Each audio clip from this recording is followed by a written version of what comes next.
Here's Amy. Let her in.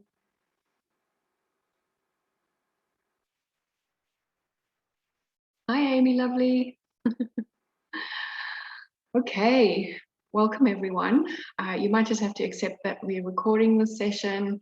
I'm so happy that you have joined me today on a Saturday afternoon to talk about emotional eating. So let's get straight into it. Before we get started, oh, here's Mandy as well.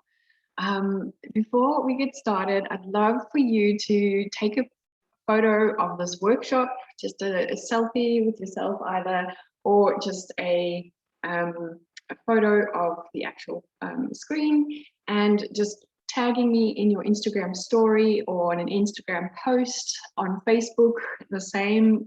My handle on Facebook is Stel Coombe-Heath. Hi, Mandy. Hope you're doing well. Right. So just I just love doing this because people then get to kind of see where everyone's at, and it's also just nice accountability for us to just stay accountable. Let's see who else has just joined. Debbie. Hi, Debbie. So good to see you. So we were just checking in by taking a snap of you watching this webinar and just tagging me in your Instagram story or on your Facebook stories. This is my handle, Wholesome Lifestyle Project. But this is the only time I'm gonna ask you to use your phone. And if you feel at any time you want to take photos of any of the slides, you're welcome. But I encourage you to gently, after you've checked yourself in on Facebook or Instagram, gently just to put your phone on mute, on silent, so that we can get going. So just a few little house rules. We will, I'd love for you to just take this moment and really just absorb what we say today, and the concepts I share with you can be quite in depth. So just make sure that you, allow yourself this hour. Turn off your phones, allow yourself to immerse yourself into this training. I really want you to make the best of your time. So thank you everyone for being here. I'm just so excited to have you all join me today. We will be talking about emotional eating especially, but here's the agenda, just so you know where we are going with this. So I have actually coached over 50 women and have over 500 hours of coaching in the area of emotional and eating disorder recovery. So today we will just go through that a little bit and give you some tips on how to start just managing some of these symptoms, what to look out for. So I'm excited to get going. So what we'll cover is just a little bit about me, my background, how I got here talking to you today about emotional eating. We'll find out if you are an emotional eater and also what type. We'll also discuss the difference between binging, eating disorders, and bulimia. I think that's quite important for us to just understand where we sit and how to approach our, where we go from there. We'll also, I'll teach you how to tell the difference between emotional hunger and physical hunger.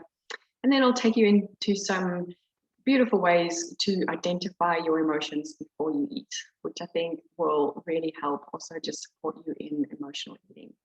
So before we get started, just let me know in the chat where you are from and what was the last thing you ate. Okay. Beautiful. I know this is a weird question. I'll start. So I just had a toasty. My husband made me a cheese toasty, which was delicious. We just felt like we needed something comforting with this weather being out here. Mandy is from Melbourne, and the last thing I ate was a caramel chocolate. That sounds delicious. And Naomi from London. Whoa, I haven't heard of that before. Is that just where you're from? Or is that something you just ate? Beautiful. Thank you for sharing. Churnside Park, I had an egg and bacon, just had a few chocolate bullets as well. Okay, amazing. Thanks for sharing. The reason why I ask these questions is because, you know, I know that sometimes we take ourselves so seriously, and I just like to kind of bring a slightly less serious approach to my work, a lot of empathy and compassion. Naomi also had a toasty. Oh, lovely. Beautiful. So thank you everyone for sharing. Feel free to use the chat to ask any questions as you go. There will be a Q&A session at the end. So I'll definitely come and scroll back to these. If I see there's something that's relevant to what we're talking about, I'll address it as you go. But if you feel you might forget, make sure to pop it into the chat and we'll get started. All right. So, hi, Kate. Kate said she had rice cakes, tuna salad, and birthday cake. Oh, is it your birthday? Happy birthday. And Debbie from Seville, I had a peach and a coconut muffin. Amazing. Okay. So, just a little bit about me. I am a holistic recovery coach. I'm based in Lilydale. So not far from each and every one of you. And originally from South Africa, moved here 5 years ago. I'm a dog mom. I'm also a yoga teacher as well as a recovery coach. And also one really amazing achievement that I'm quite proud of is the fact that, I struggled with 2 eating disorders, body dysmorphia, and a lot of emotional eating for over 13 years, probably longer, but 13 years is where it really bothered me. And I really got, I was so stuck in cycles of binge eating and dieting and just being from one extreme to the next. And so for me to stand here today and let you know that I'm here feeling free from the control food has on me, just not in a space where I binge anymore. I don't have guilt and shame about food, and I'm just in such a better relationship with food and with my body and everything. So yeah, I just wanted to let you know like where I've come from. I'm not just a person who studied from a book. I've actually lived some of the experiences that you might be going through. So thank you so much for being here today. I just want to share a little bit about my recovery story. So about 3 years ago, I was just recovering from a binge, and it was literally one of the most heart-wrenching moments because I've really promised myself over and over again that I would not be in this situation ever again. I promised myself I wouldn't binge eat. I promised myself that I would be better with my food and my eating plans, and it just didn't happen. And I was back after a binge. I had absolutely everything in my cupboards. And that's after I've been to the shops to get all the favorite stuff in case I never have it again. So, from that experience, I was actually crying on the floor. It was just so painful for me to be in that space where I just felt so helpless and out of control with food. And I just had nowhere else to turn to. But that little moment, I'm not one to be melodramatic, but that moment for me was where I decided that enough is enough and I need to get help. And, sometimes our pain can be a blessing because through that, that's what encouraged me to actually seek out for help. I've tried to look for help many times before, but binge eating disorder and orthorexia, they're pretty new when it comes to the classifications of official eating disorders. So most people I saw, dietitians or psychologists, told me I just needed to be more disciplined with my eating plan, or I just needed to manage my emotions. And I was like, well, what does that mean? So, I really struggled with this relationship with food, and I just felt like I just wanted to be normal. I don't know if you've ever felt that. It just put maybe a why in the comments if you've ever felt like you just want to be normal with food and not like have all these kind of thoughts and, you know, almost feel possessed when it comes to food. That might just be me. So, okay, Mandy says definitely. Yep. So thank you for sharing. I know it's not easy, but yeah. So for me, I eventually found someone that could help me. She was a fellow or a coach from my health coaching school. Now, I started studying health coaching because I thought that would help me get on a better path, be healthier, and just stick and have my willpower. Unfortunately, what happened was that health coaching journey actually aggravated my symptoms, and it made it worse because they're very focused on eating the right thing and being healthy and clean and all those kind of things. So it, even though I had good intentions, it kind of aggravated my situations. However, the good thing about that was I met the woman who actually helped me recover. I used a lot of my yoga teacher things that I learned in yoga, and also just especially from a mindfulness perspective. And so from what I learned from her and what I've learned through my own experiences, I put together what I now call the Binge Free Blueprints. And I'll be sharing little snippets of that with you today. So I'm so glad that you are here today. So let's get into it. I just wanted to quickly share one of my clients recently. She just finished about 2-3 weeks ago. Her name is Corinne Ruiz, and she said that her life is just so different now compared to before we worked together. She just feels like she now has tools to really manage her relationship with herself as well as with food. She feels like she's no longer possessed. Most of my clients feel like they're just so out of control that they're possessed, or, you know, that might not be you. But we'll talk about the different layers and the different types of emotional eaters and binge eaters and those kind of things today. But for her, she just felt like she was lost, and through what we worked together, she was able to deal with her eating habits in a positive way. And she feels like working with me really helped her change her behaviors for life, which is like really, really special. She's such a lovely lady.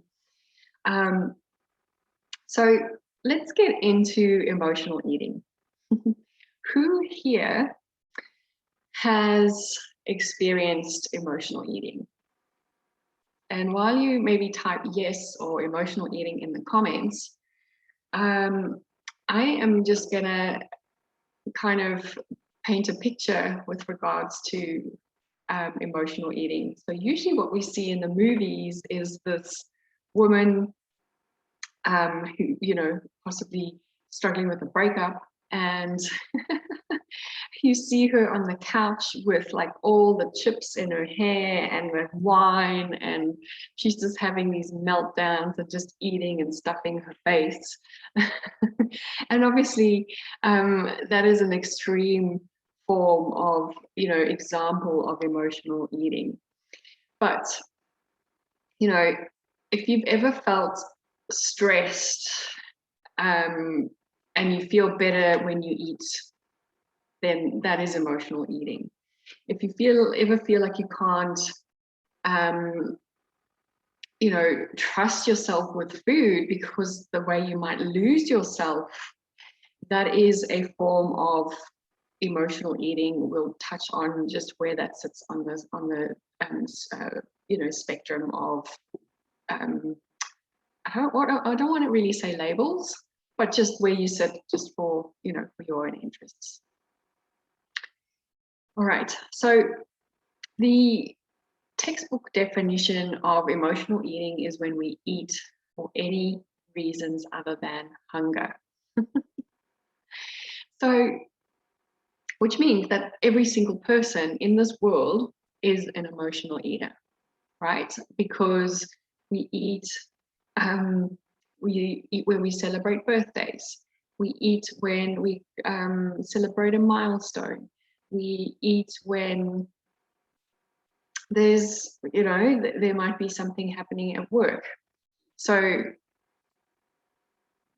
again, sorry, I've just got let someone in. Again, we're eating for reasons that's probably got nothing to do with hunger, right? So I understand that sometimes we feel so hard on ourselves because this emotional eating has been termed like it's a bad thing, and emotional eating is something that we all need to avoid. However, like what I'd like for you to understand is that everyone is an emotional eater. So there's nothing wrong with you if you emotionally eat, okay? Because we all do it. So that's number one. And I'll explain just a little bit later when to be concerned about emotional eating and when it's actually okay. All right. So I just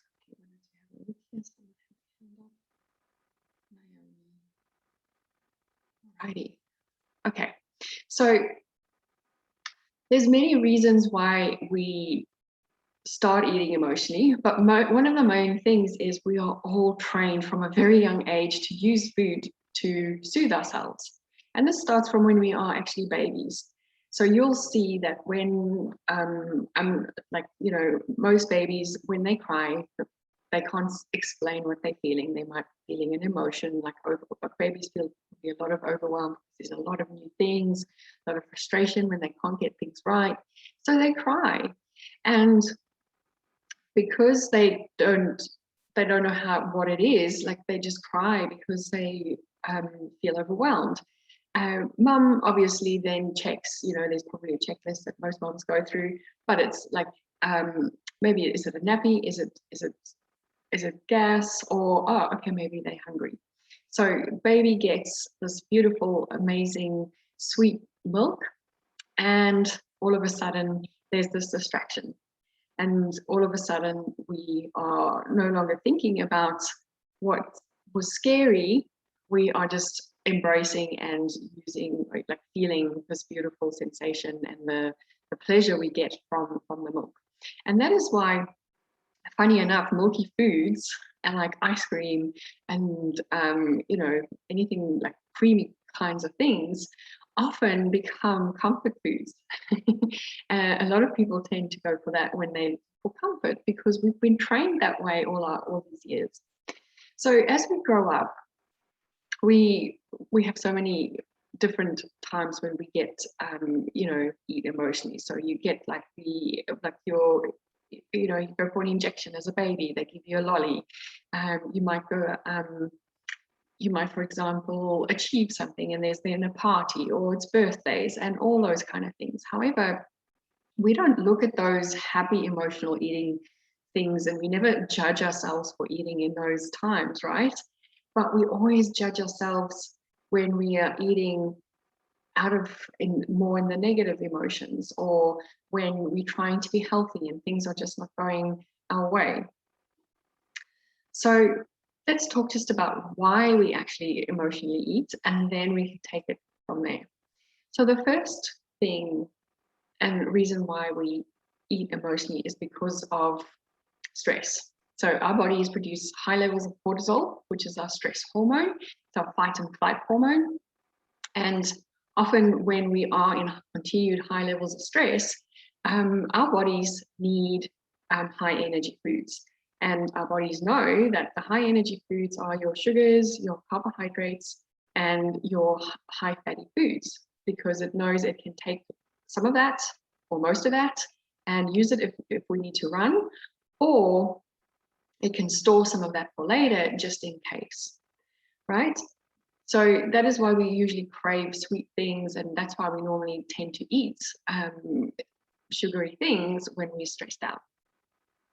The next reason why we have emotional eating is because of the fact that I think this is one basic skill that we've never been taught, right? We get taught economics, but we don't get taught how to cope like emotionally in the world. So when it comes to emotions, we avoid them. We stuff it down with, you know, and especially the stronger emotions like anger, loneliness, resentment, shame. It feels much better, and our brains are just so much more okay with taking the easy route. And the easy route for our brains is to rather go for distraction with something that tastes good, right? So just know that's one of the reasons why we emotionally eat. One of the other reasons that a lot of people eat, and especially this happens late at night, I see this a lot with some of my clients, is because of the feelings of boredom and emptiness. So as a way of filling your life, or you might feel unfulfilled or empty, or just, you know, your brain might just be so fried that you actually just so bored in the evenings. And this is when food can actually occupy your mouth and your time. The next part is actually habit.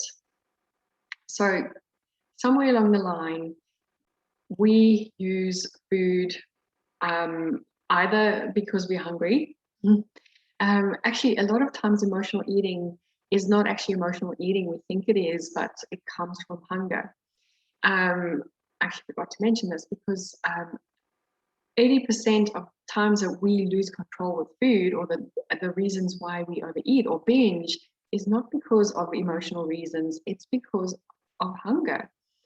And the reason for this is we've been taught to suppress our appetites, and we've been taught to just stick with, you know, our eating plans and all those kind of things. And what happens, or we forget to eat because we get stressed and those kind of things. And what that does is it creates an imbalance, in a hormonal imbalance in the body.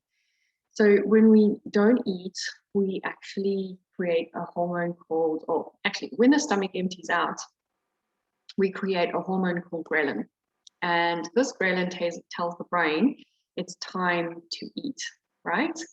However, if we suppress our appetite, if we, for example, I'm just going to use a silly example of some of the diet advice out there is drink water when you're hungry, or whatever the case is, or, you know, eat chewing gum when you're hungry. What we're doing is we are delaying the hunger, or like delaying us getting food. And what that does is we then create an excess of this hormone called ghrelin. And this excess of ghrelin then creates another hormone in our bodies, which is based on survival. And that hormone is purely generated because the body is going, well, you've ignored the fact that I'm hungry, you're not eating. So now I'm wondering if there is a problem and I'm going to starve. The body, the survival part of your brain, doesn't understand that there's a lot of food. It can't see that. It just runs on hormonal signals. It doesn't have a visual aid to see that we have plenty of food in the world. So it's this new hormone that's produced is called neuropeptide Y. And what that does is that hormone is going to trigger high cravings for high energy foods, such as carbohydrates, sugars, and your high fatty foods. Why? Because, like I mentioned earlier, those foods are going to give you energy in case you need to run away. And it's also going to give you probably a bit of energy to store in case there's a famine and in case we starve, right? So out of all these reasons, most of the time what happens is we soothe ourselves with food once or twice, and that becomes a habit. And a habit, when it comes to food, happens quite quickly. So somewhere along the line, you have learned that food is a comfort, and that practice is repeated. And a habit forms like these neural pathways in your brain. So the more you repeat one specific thing, the more it becomes just second nature. So a lot of my clients actually feel like their brains switch off when they eat, especially their binge foods, or they feel like it's just like they don't want to eat it. They almost see themselves eating the food, but they don't want to. Does that make sense? Has that ever happened to any of you? you know, it's like some of this might seem a little bit extreme for some of you, but that's like the reality of people who are really struggling with binge eating disorder, bulimia, anorexia. So yeah, let me know in the comments if you've ever experienced that sense of being possessed. I'll talk about that a little bit later. All right, so we form a habit of using food. So now it's no longer emotional eating anymore because, and often my clients, I'm like, well, why did they're like, oh, I think I'm an emotional eater. I'm like, okay, why do you think that? And they're like, oh, I actually don't know. I'm like, what's going on for you emotionally? And they can't actually mention anything. And that's because it's become such a habit for them. It's just like brushing your teeth, right? When you brush your teeth, most of the time, it also feels like you blacked out, right? You don't even have to think about it. Okay, so everyone says here, feel totally guilty as we're eating. Yes, because we see ourselves doing this. We don't want to, but the body is just automatically programmed to go with that, if that makes sense. All right, so how does emotional eating work? And this is where guilt and shame comes from often, right?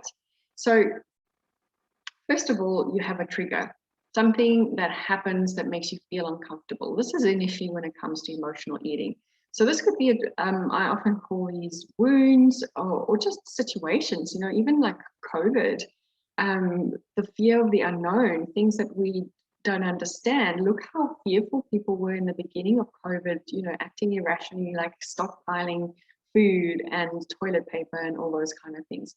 It's not something that they were used to doing, but because of this fear, all of a sudden, there's this sense of being irrational.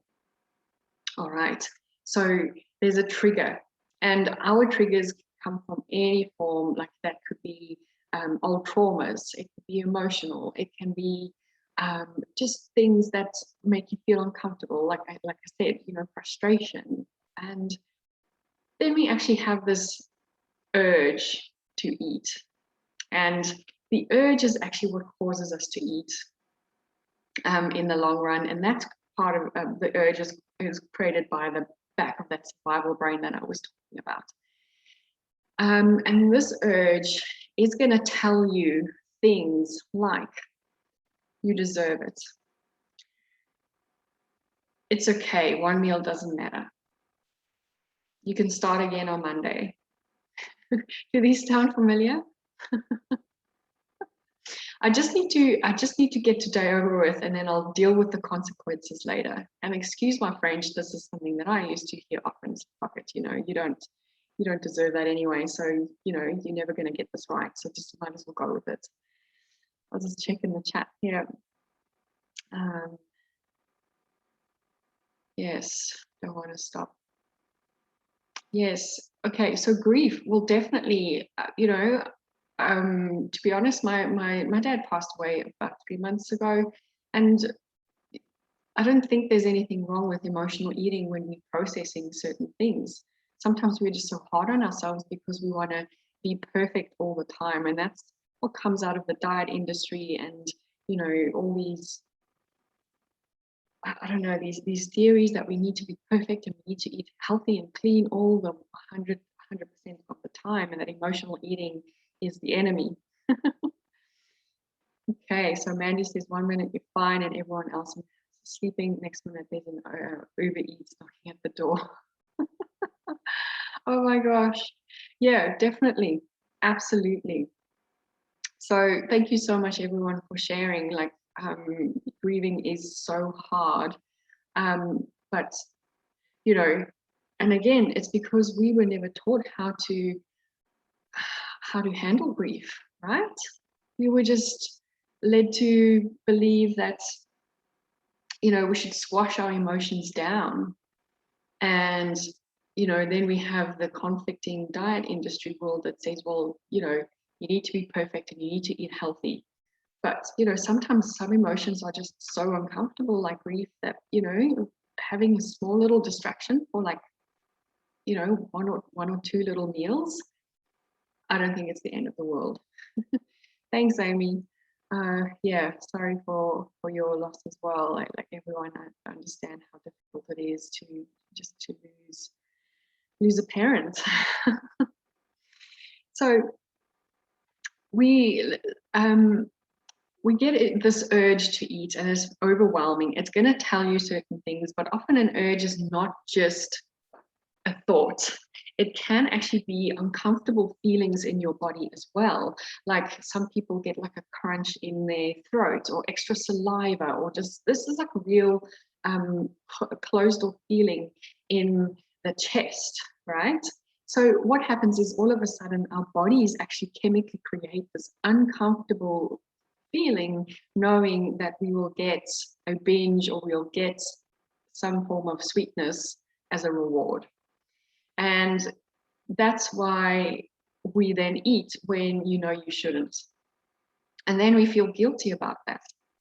And then because of the guilt, again, the guilt becomes a trigger. And that's how we get ourselves into cycles. And I call this cycle the binge guilt cycle, because we binge, then we feel guilty. The guilt leads to negative self-talk and additional things that feels uncomfortable. So we have another urge to eat. And that's just how it kind of moves through the world. So let's talk about the difference between binging, binge eating disorder, and bulimia. And this is just for a reference. I would love for you not to try and find too much meaning in labels, but I would like for you to just also see where you're at and understand if you actually need further help, or whether, you know, emotional eating, as I've explained, everyone is an emotional eater to some extent. So if there's anyone out there in the world that says, I don't emotionally eat, I would love you to challenge them, because they do. If they eat birthday cake, or, you know, celebrate with a birthday dinner or a birthday wine, then they are an emotional eater as well. There's nothing wrong with that type of emotional eating. We're going to move now into the types of emotional eating and the other disordered behaviors where we probably need to be a little bit more concerned, where we probably need to start looking to get some help. All right. So the first thing that I would like for us to differentiate about is emotional eating is not the same as binge eating. Emotional eating can become binge eating. But as I said, if you're just having one or two cookies, and you're not hungry, technically that is emotional eating. However, I wouldn't say that that's a binge. A lot of people have been led to believe nowadays that binge eating is actually, you know, one little treat, or, you know, one Tim Tam.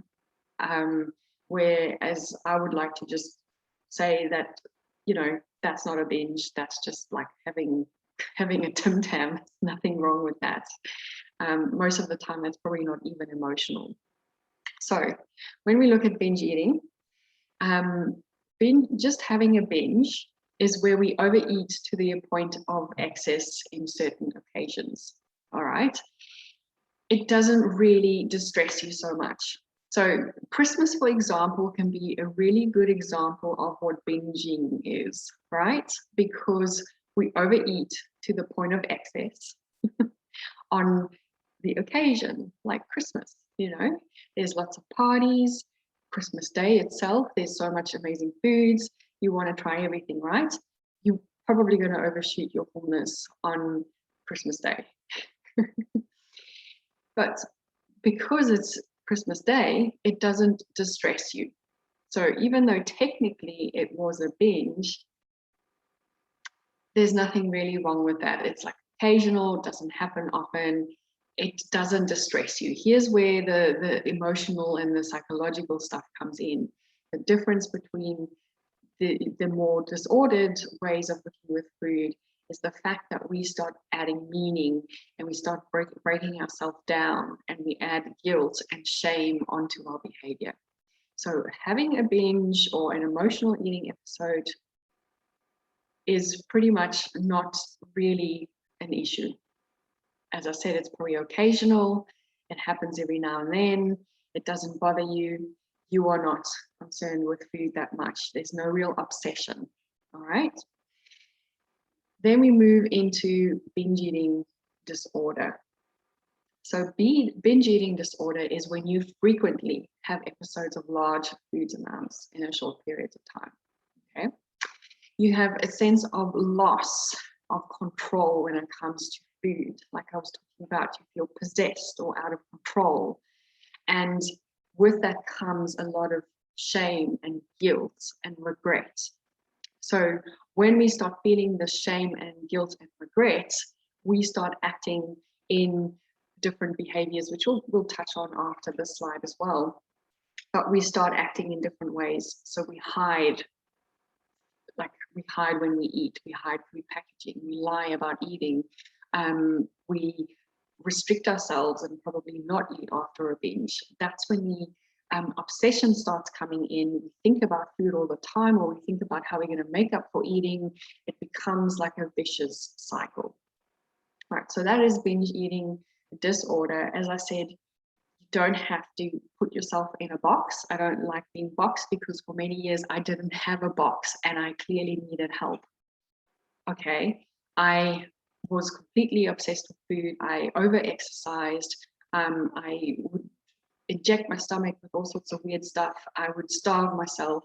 Like I had all these disordered behaviors with food, but there was no diagnosis for me back then. So I don't really like boxes, and I'm going to just tell you, like share with you when you need to be concerned about your eating, and we'll take it from there. So just out of interest, we're going to just talk about bulimia as well. So bulimia has an over-evaluation of shape and weight and their control. But as you can see with bulimia, people who have binge eating disorder can have the same. However, people with bulimia also have recurrent binge eating, just the same as binge eaters. The only difference with people with bulimia nervosa is they have strict weight control behaviors, such as dieting, self-induced vomiting, laxative use, and over-exercising. Okay, so what I wanted to just, kind of also highlight here is people with binge eating disorder don't necessarily look like binge eaters. You don't have to be overweight to be a binge eater. Some people who are overweight are not binge eaters. So, there's different reasons why we tend to binge eating. And you can see, so even though bulimia nervosa, they talk about the extreme weight control behaviors, there's a lot of people with binge eating disorder who also do a lot of dieting restrictions. They over-exercise. They might, not be as extreme as vomiting, but they do tend to maybe skip meals and those kind of things as well. So, these are just basically the statistical diagnostics definitions that they would put you in if you ever, had to be admitted into a clinic. This is what they will check to see where you're at so that they can put together a protocol. As you can see, sometimes there's overlap. Sometimes you might feel like, okay, I'm not quite this, but I'm still quite concerned about my behavior with food. Does that make sense? Just give me a smiley face or a Y in the comments if that makes sense. Okay. All right. Beautiful.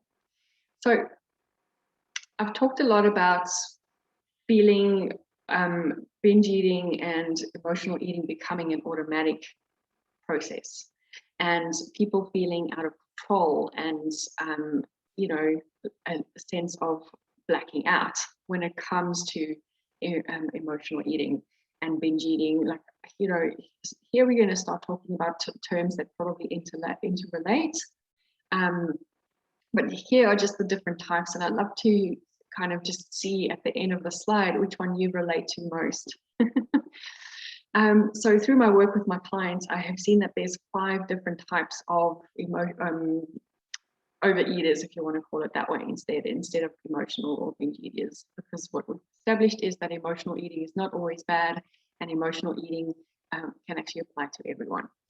So for those who are more in the overeater space and they feel like they have a loss of control, they feel possessed, I've come up with the term food zombie, because when I was going through my different periods of, my disordered eating, I felt like I was possessed, and when I ate without remorse, like a zombie, pretty much.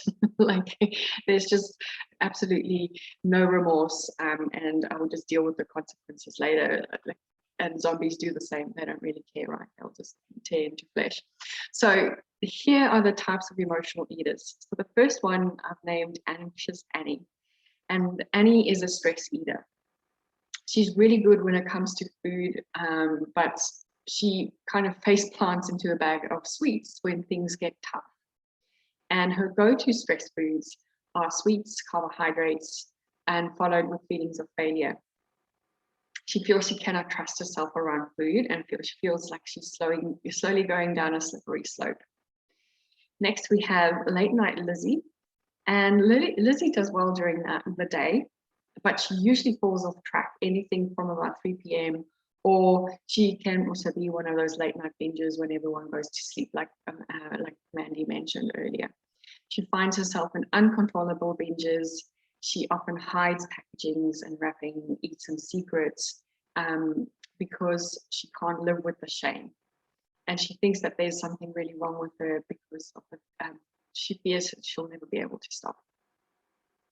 Next, we have Possessed Patsy. Possessed Patsy cannot stop thinking about food. She wakes up in the morning thinking about how she's going to be good on her eating plan. Then when she's brushing her teeth, she's thinking what she's having for breakfast. When she's having breakfast, she's thinking, oh, should I have my tea today, or should I actually skip that because I'm having a lunch and I would like a glass of wine, and if I'm having the glass of wine, maybe I'll have dessert. If I have dessert, then I have to run tomorrow. Those kind of things. Okay, that was me for so long. I actually can see myself in each one of these personalities at different types of my days and different types of my struggles. Next, we have Wagon Wanda. And Wanda is a chronic dieter. She's really good at dieting. She'll go and buy all the good foods, but she normally does one of those days where she buys all the bad foods. She binges on that, and then she starts on Monday. And then she does really well for a few days, and then she falls off the wagon. That's why her name's Wagon Wanda. The next is Counting Cassie. Now, counting Cassie is something that happens to a lot of binge eaters or a lot of people who are in the emotional eating space. They feel like they need to be more healthy. They feel like they need to just cut out more things. They feel like they just need to control food a little bit more, because then they will be able to stop. So most of them end up becoming obsessed with having food as toxic-free, dairy-free, gluten-free, low calorie, and clean. They use the clean foods, whole foods, whatever. They're quite judgmental about what everybody else eats, as well as themselves. But in secret, they struggle, and they feel like they actually just can't stop themselves if they have something that's on their forbidden list. So that's pretty much the different types. I'd love to know which personality or which type relates to you the most.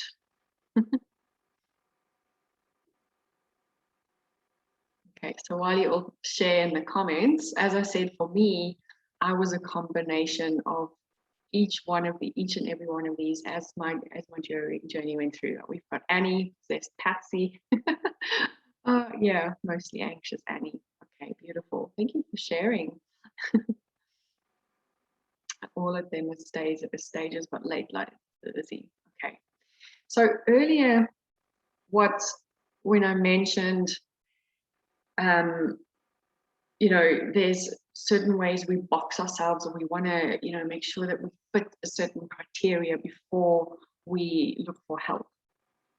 And I would like for you to rather look at these things instead of trying to figure out what box you fit in or which eating personality you are.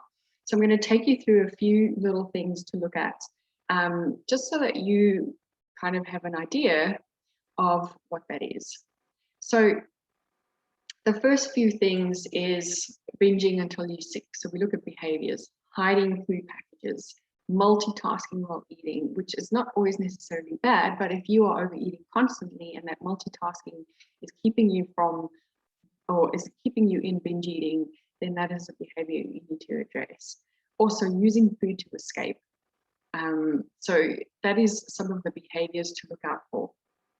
So some of the feelings is feeling rebellious, blacking out or possessed, feeling anxious when you eat something or when you actually just walk past the bakery aisle, and also when you can't feel your hunger or your fullness.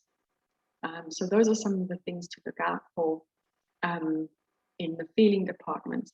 The thought departments is thinking about food a lot more. You can't feel like you can't control yourself. You feel like you can't trust yourself. And a lot of us feel like we need more willpower. All right. So one of my favorite authors, she's just passed away a couple of like about a year or two ago now. She said, whatever we are trying to release in our lives is just a symptom and an after effect. Trying to eliminate the symptom without working on dissolving the cause is useless. The moment we release our willpower or discipline, the symptom will crop back up. And that's what we do every single day. We promise ourselves we're going to be on the strict diet or we're not going to do this again.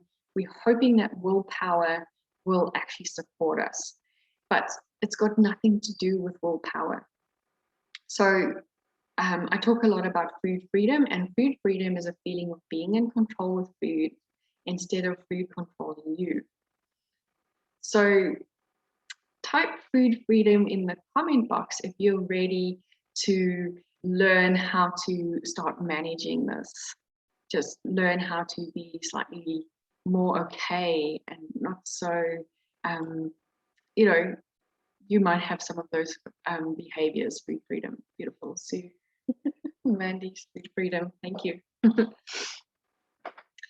All right.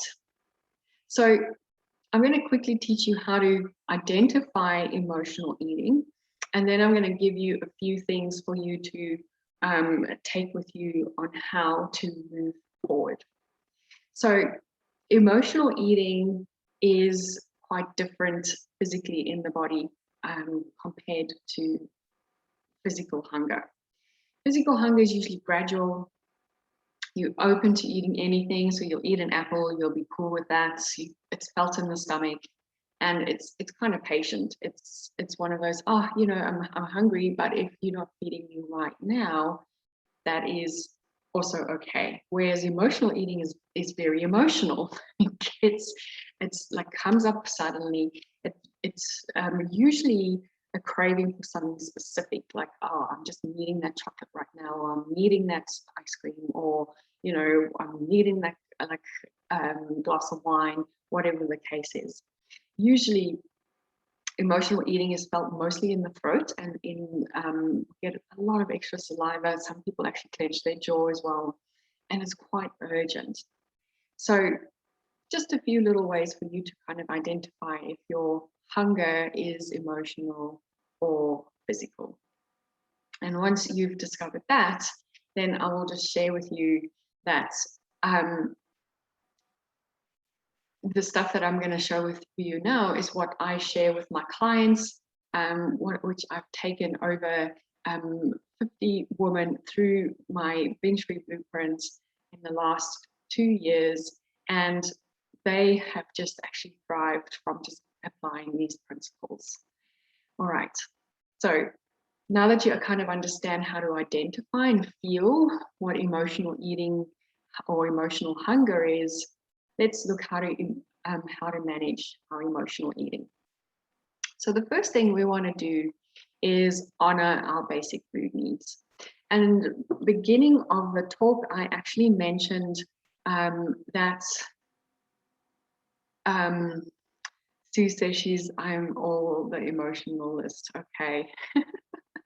Yeah, definitely. And I think that is most of us sometimes. So yeah, that's all okay. I'm going to show you just how to start managing this. So the first thing we need to do is honor our basic food needs. And what that means is start your day with an energizing boost. Get the right fuel in your body. And this looks differently for every single person. But the one thing we want to make sure is that we feed our body often. Because as I said, hunger can actually appear to be emotional, but we just think it's emotional because that's what we've been taught, and we've been taught to suppress our hunger. However, hunger can actually start becoming or just become quite a big craving issue. So my client Mel really couldn't stop binge eating at night. So she was a late night Lizzie, and she tried everything. She's been on every single diet. Like, I don't know how many diets you have been on, but I actually did a social media post the other day, and I realized that from the age of 15, I have been on 25 different diets. Some of them I repeated a few times. 25 before I realized that dieting is probably the cause of my binge eating. So getting back to Mel, she realized that she wanted to just, she wanted me to help her just gain more willpower because she thought that was her problem. And she was using intermittent fasting to lose that stubborn 5 kgs that just kept coming back. And unfortunately, that's what creates that, the hormonal imbalance, because of the fasting, it created that extreme calorie deficit. She then started not feeling into her fullness when she ate, and that is why she actually could not stick to her eating plan. She really felt like there just had to be a different way for her. And as we worked together, we brought her body back into harmony by just getting her into eating meals that served her well, that supported her body, eating regularly. This really helped her, and it's helped support her. She had more energy. She felt like she slept better. So, and she now honors her hunger, and that is quite a really good thing for us all, to just make sure that our bodies never think that we are in starvation mode. And a lot of you might go, well, what if I binge, if I eat all this time? The thing is, because we feed our bodies all the time, we'll think about food less. I know this is weird, but this is true. You'll think about food less. You'll start feeling your fullness as well, because your hormones are back in balance, which means you'll stop eating when you're full. So what happens is, so basically when you actually start feeding your body properly, you'll have that excess level of ghrelin that I talked about earlier, that will come down, which means you will feel the fullness a lot easier, which means at most meals you won't overeat. There's times where, like I mentioned, Christmas, where there might still be an overshoot, but it's not like it's an everyday occurrence. So next we have lifestyle habits. So I know that most lifestyle habits that we've been taught in the diet mainframe is eat less, run more, and those are the healthy habits. So what I like to talk about is more just moving your body with just with what feels good. Our bodies need to move. Like this, we definitely need to move our bodies, otherwise we'll lose muscle.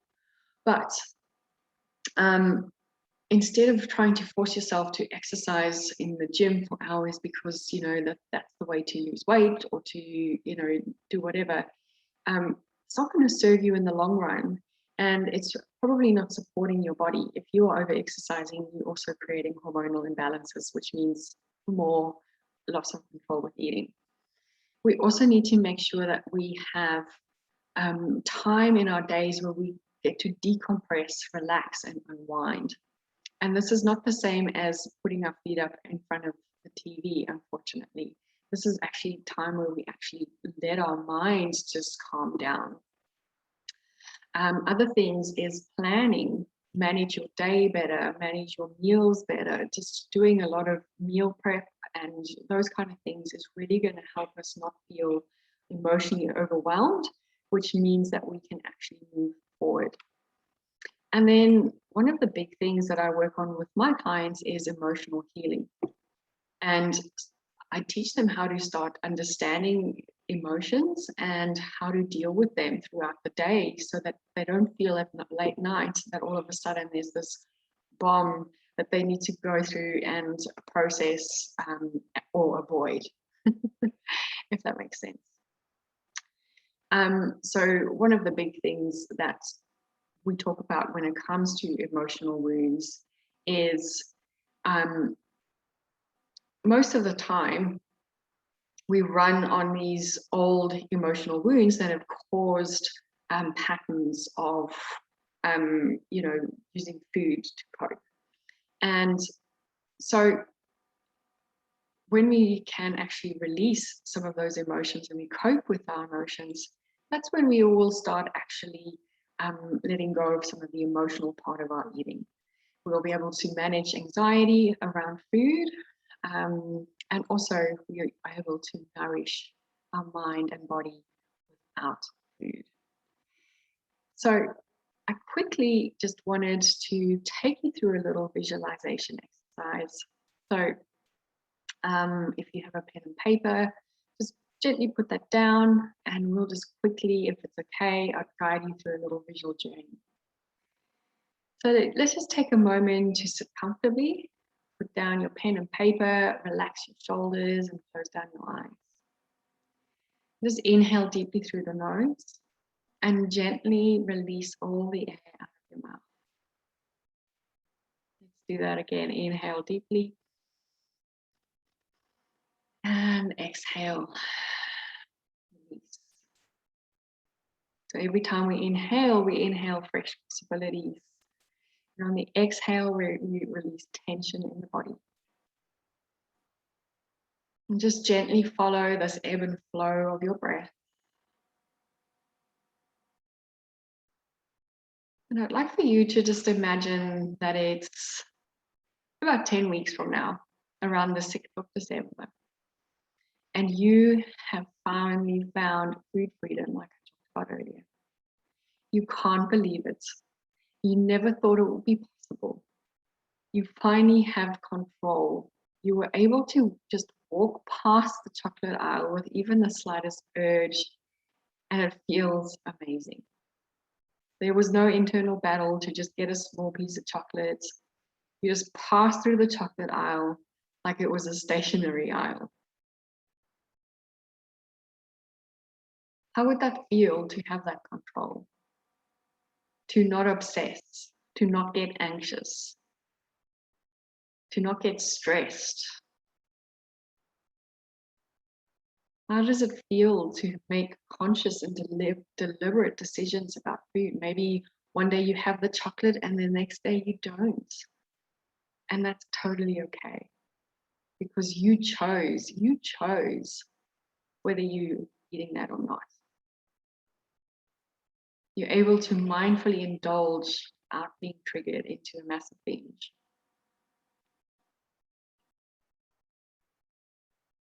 Just take a moment to feel what that would feel like. What thoughts would you have instead of thinking of food? What choices would you make? What would happen in your life? What would you feel in your body? And I'd love for you to know that that version of you is possible. That version of you is waiting for you.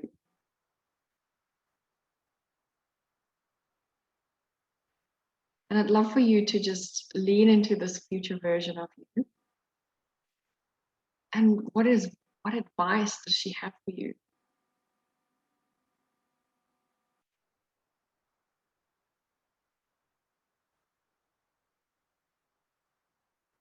And gently, when you're ready, just gently bring yourself back with that same message.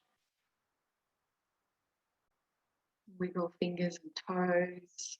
And when you're ready, gently open your eyes.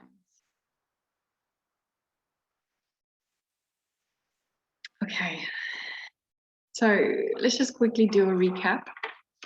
I'm sorry, we might go slightly over. But we talked about today how emotional eating works. And we also talked about the different thoughts and feelings of behaviors that we need to be concerned about when we are looking at whether we need help and whether emotional eating is actually a problem. We also looked at a few ways to manage emotional eating. So I've taught you these little things, and unfortunately, we only have an hour, and some of these things take quite a while to wrap our heads around, and it can take a while for us to completely understand and practice all these little habits that come into play. We also have limiting beliefs that actually kind of shift and take control of our our thoughts, and that can actually keep us stuck for many years.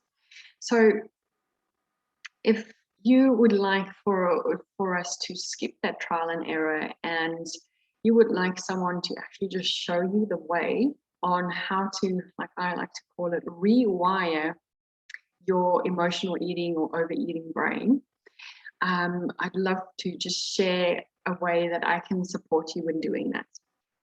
So the way we change is through rewiring certain things about ourselves. The first thing is our thoughts. So we think over 12 to 60,000 thoughts per day.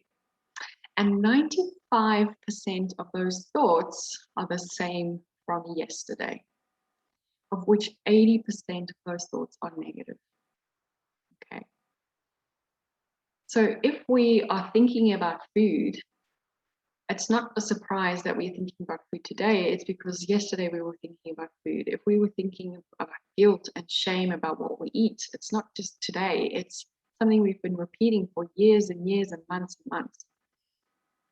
If we're thinking negative thoughts about our body, that's not just something that popped into our minds today. It's probably been there for 95% of our life, thinking the same thing over and over and over again. Sometimes this runs on the unconscious. What happens with, let's just go to this slide. What happens with the thoughts is it creates an emotional response. And with emotions, this can normally be negative emotions about ourselves, just emotions about not being in a space of wanting to deal with whatever's in front of us anymore. We can probably have emotional thoughts about, verbally assaulting ourselves or thinking really negatively about ourselves. And that is usually what leads us into behavior. And the behavior is the binge eating, the comfort eating, the restriction, the dieting. So the behavior is just a symptom of our thoughts and the emotional response we have to that. And all this together is what forms our personality, right? So what we think creates an emotional response, and that's how we behave. And that's happening for us 95% of our life. We just forget about it because it's on an automatic loop, automatic pattern for us. So in order for us to change our behaviors with food, in essence, we need to change our personality. And I know this sounds weird. And I know this sounds like, oh, well, you know, what's this got to do with my personality? But as I explained, our personality is made up of the thoughts, the emotions, and the behaviors, and they're all interlinked. And unfortunately, this runs in your mind over and over again. And I can give you the most amazing, amazing meal plan. If we don't start working on changing and shifting your personality, in essence, you will always feel like you are stuck. And maybe some of you feel like you have been stuck for so many years.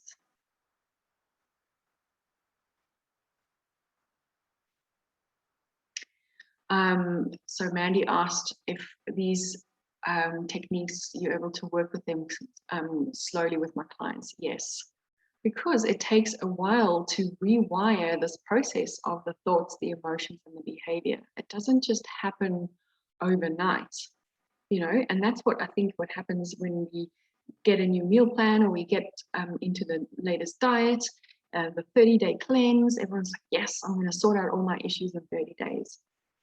And most of the time, we are not just aggravating the situation because that 30-day cleanse is so restrictive and it makes you feel terrible if you just have one thing wrong on it. It just aggravates the situation.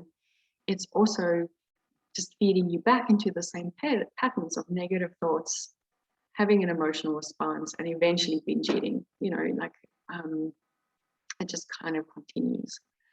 So here's just some of what my clients have said recently about working with me to rewire their overeating brains.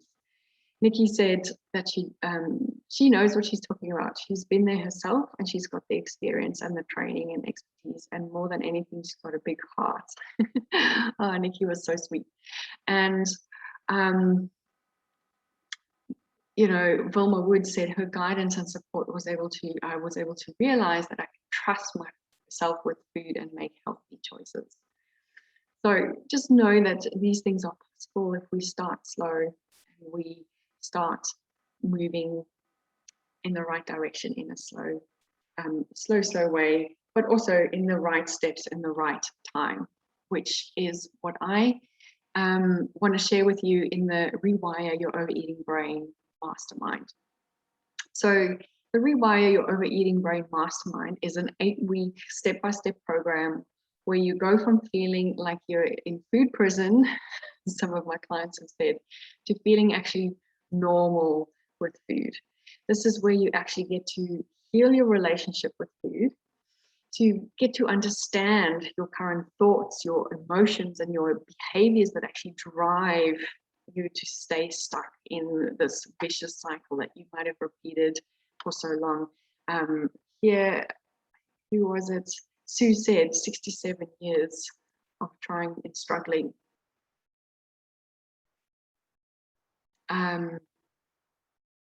All right, beautiful. You're welcome, Alice. Okay, Sue says she's had weight loss surgery 5 years ago and given up diets, but no structure to change my mind. So back to where I started. Yep, and I actually just finished off with one of my clients who had the same thing. She felt so out of depth because the surgery again is the same as just having similar to just, you know, it's just a little bit more extreme compared to an eating plan. It's unfortunately just a plaster on something that needs a lot more.